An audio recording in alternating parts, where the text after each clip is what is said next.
ऊपर से कंडीशन देखेंगे कौन सी कंडीशन सेटिस्फाई हो रही है, कंसिस्टेंट वाली, ये इक्वल आ रहा है, तो इनकंसिस्टेंट तो है नहीं, ओके, ये वाला केस नहीं आ रहा, तो एक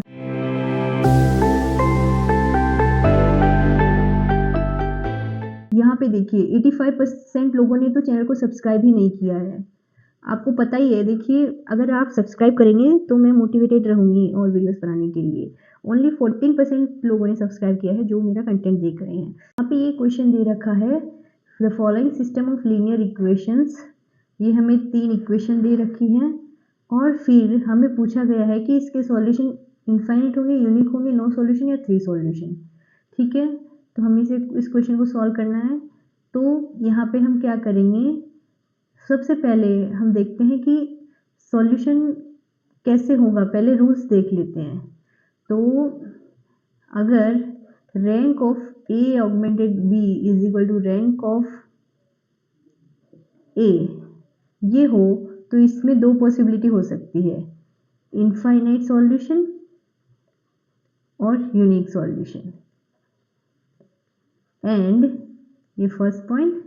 सेकंड पॉइंट है, if rank of A augmented B is not equal to rank of A, ये होता है तब कंडीशन होती है नो सॉल्यूशन की।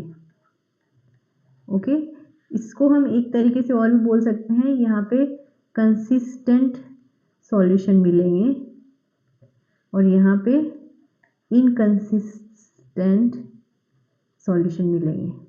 ठीक है, सबसे पहले तो ये कंडीशन चेक करते हैं कि इसमें कंसिस्टेंट सॉल्यूशन है या इनकंसिस्टेंट सॉल्यूशन है। हम है ना इसका ऑगमेंटेड मैट्रिक्स निकालते हैं, तो ए ऑगमेंटेड बी क्या होगा, पहले मैट्रिक्स लिख देते हैं, 7 - 3 1, 3 - 1 1, 1 - 1 - 1, ये हो गया हमारा ऑगमेंटेड मैट्रिक्स। ओके, तो अब हम इसे रो इक्विवेलेंट फॉर्म से सॉल्व करेंगे। तो हम इसमें लगाएंगे रो इक्विवेलेंट फॉर्म, तो पहला हम ऑपरेशन लगाएंगे, यहाँ पे देखिए 1 है तो हम इसे ऊपर ले जाते हैं, तो हम रो 1 को रो 3 से इंटरचेंज करेंगे। तो यहाँ पे लिखती हूँ, तो आएगा A augmented B is equal to, यहाँ पे 1 आ जाएगा, -1 - 1, रो 2 तो एज इट इज रहेगा। ओके, यहाँ पे भी एज इट इज, और रो 1 रो 3 के प्लेस में आ जाएगा। ओके, आई होप आपको इतना समझ में आया होगा। अब हम आगे बढ़ते हैं। अब देखिए, अब हम करेंगे इस एलिमेंट को 0 और इस एलिमेंट को हमें 0 टर्न करना है, तो हम यहाँ पे ऑपरेशन लगाएंगे, R2 को हम करेंगे R2 - 3 टाइम्स R1, इसको हम 3 से मल्टीप्लाई कर दें और इसे सेपरेट कर दें तो ये 0 हो जाएगा। सिमिलरली R3 पर हम ऑपरेशन लगाएंगे, R3 - 7 टाइम्स R1, तो हमारा यहाँ पे आ जाएगा therefore A augmented B is equal to, यहाँ पे 1 - 1 - 1 एज इट इज, यहाँ पहला 0 ऐसे आएगा। इसमें हम यहाँ पे देखिए कुछ भी सब्ट्रैक्ट एडिशन करेंगे कुछ चेंज नहीं होगा, तो हम ये टर्म B की टर्म एज इट इज लिख देते हैं। अब इसमें से हम 3 माइनस करेंगे तो यहाँ पे आ जाएगा 0, यहाँ पे आएगा -3, माइनस +3 हो जाएगा, तो -1 + 3 विल बी 2। सिमिलरली यहाँ पे हो जाएगा 1 -+3, 1 + 3 4। अब यहाँ पे R3 - 7 times R1, so 7 - 7 × 1 will be 0। यहाँ पे -3 +7 -3 + 7 will be 4, here 1 7 -7 to -1 +7 1 + 7 8। Okay, अब हमें पता है कि हमें ये अब 0 करना, ये हमें 1 और यहाँ पे 0 करना रहेगा, तो यहाँ पे एलिमेंट है नॉन ज़ीरो, तो हम 2 ही रहने देंगे और यहाँ पे 0 करेंगे। ओके, तो हम क्या ऑपरेशन लगेगा, यहाँ पे ऑपरेशन लगेगा R3 is equal to R3 - 2 times R1। Okay, तो ये टर्म 0 हो सकती है। ठीक है, तो therefore A augmented B is equal to, पहले फर्स्ट रो तो as it is, second will be also as it is, third row में चेंजेस होगा, ट्वाइस इसका करेंगे तो ये 0 हो जाएगा।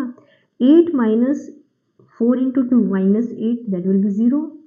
Here is also 0. तो हमारा यहाँ से क्या आया, यहाँ पे देखिए rank of A augmented B, पूरे का रैंक क्या है 2 है। रैंक क्या होता है नॉन ज़ीरो रोज, नॉन ज़ीरो रोज यहाँ पे 2 है। और रैंक ऑफ ए अगर हम इसको काउंट ना करें तो इसका रैंक भी 2 आ रहा है। तो ऊपर से कंडीशन देखेंगे कौन सी कंडीशन सेटिस्फाई हो रही है, कंसिस्टेंट वाली, ये इक्वल आ रहा है। तो इनकंसिस्टेंट तो है नहीं, ओके ये वाला केस नहीं आ रहा, तो ये कंसिस्टेंट है। कंसिस्टेंट में क्या कंडीशन है, इनफाइनाइट सॉल्यूशन हो सकता है या फिर यूनिक सॉल्यूशन हो सकता है। अभी हमें ये कैसे पता चलेगा कि इनफाइनाइट सॉल्यूशन है यूनिक सॉल्यूशन है, तो इनफाइनाइट सॉल्यूशन के लिए रैंक ऑफ ए और we can say A augmented B should be less than n, okay. और यहाँ पे यूनिक के लिए क्या होना चाहिए, rank of A augmented should be equal to n. अब यहाँ पे n क्या है, n है हमारे कितने इक्वेशंस और we can consider the variables. तो यहाँ पे वेरिएबल्स n3 है और हमारा रैंक 2 है, तो rank of a is less than equal to 3 that is equal to n। इससे कम आ रहा है तो यहाँ पे क्या आ रहा है, ये तो इनफाइनाइट सॉल्यूशन की कंडीशन सेटिस्फाई कर रहा है, okay, because rank of a is 2 is less then 3। सो ये यूनिक सॉल्यूशन तो आएगा नहीं, तो इनफाइनाइट मैनी सॉल्यूशन आंसर होगा। तो ये क्वेश्चन इस तरीके से सॉल्व होगा। आई होप आपको समझ में आया होगा। इसमें इंपॉर्टेंट था ये कंडीशंस, ये आप कंडीशंस नोट कर लीजिए। चलिए नेक्स्ट वीडियो में मिलते हैं। Till then thank you for watching till the end. Don't forget to like share and subscribe, okay. See you in the next video, bye bye.